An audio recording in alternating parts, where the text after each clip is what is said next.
જો હવે આ 2x છે, અહીંયા x છે, બરાબર છે. આ -3 અને +2.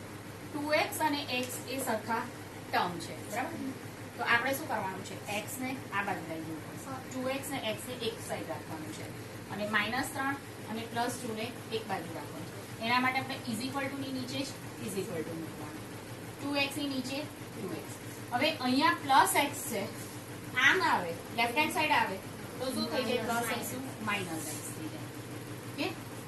+2 રાઈટ હેન્ડ સાઈડ છે, એને પહેલા આપણે રાઈટ હેન્ડ સાઈડ જ મૂકીશું, બરાબર.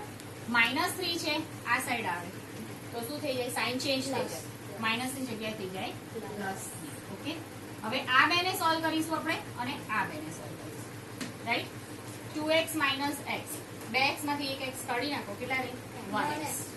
એકલો x, આપણે 1 મૂકવાની જરૂર નથી. +2 +3 શું થઈ જાય, +5. પ્લસ પણ આગળ મૂકવાની જરૂર નથી. તો આપણો આન્સર છે x = 5. ઓકે.